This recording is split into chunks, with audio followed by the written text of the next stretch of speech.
हल्ला नेमका कसा झाला आहे ते देखील जाणून घेऊया।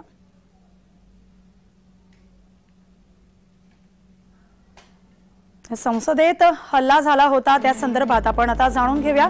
घुसखोर अमोल शिंदे हा महाराष्ट्रातला असून अमोलचे वडील हे शेतमजूर आहेत। अमोल स्पर्धा परीक्षांची तयारी करत होता। नीलम सिंग ही हरियाणाची आहे। नीलम शेतकरी आंदोलनात सहभागी झाली होती आणि तिनं लोकदलाचा प्रचारही केला आहे। नीलम स्वतःला नीलम आझाद म्हणून घेणं पसंत करते।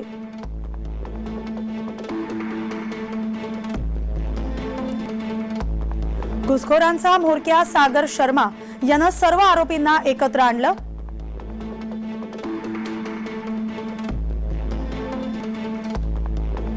सर्व आरोपी एकमेकांच्या संपर्कात राहण्यासाठी फेसबुकचा वापर करायचे।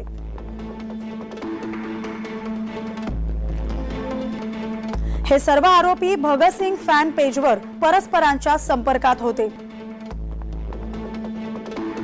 सर्व आरोपी 1.5 वर्षांपासून संसदेतील घुसखोरीची योजना बनवत होते।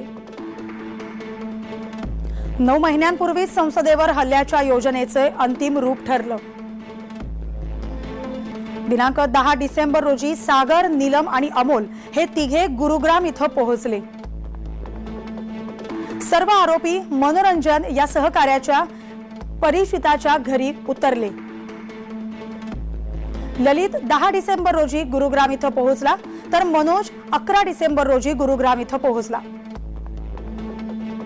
3 दिवस आरोपी गुरुग्राम मध्येच वास्तव्याला होते।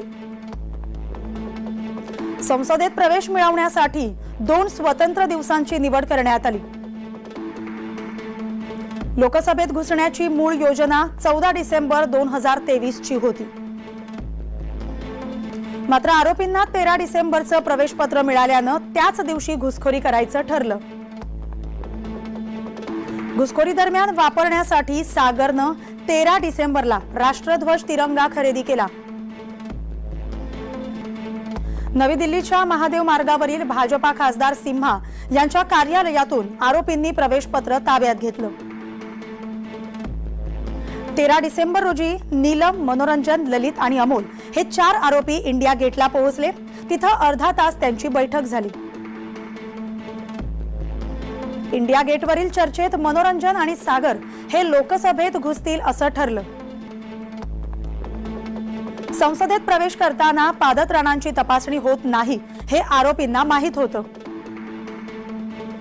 त्यामुळे बुटात कलर स्मोक कॅन्डल लपवायचं ठरवलं। लखनौ येथून येताना सागरनं सगळ्यांसाठी बूट खरेदी केले। अमोल शिंदेनं महाराष्ट्रातून धुराच्या नळकांड्या खरेदी केल्या आणि बुटात लपवल्या। मनोरंजन आणि सागर हे आत लोकसभेत गेले तर अमोल शिंदे, नीलम आणि ललित हे संसद परिसरात रेंगाळत राहिले। या सर्व आंदोलनाचं ललित छायाचित्रण करत होता। पोलीस आल्यानंतर ललित पसार झाला।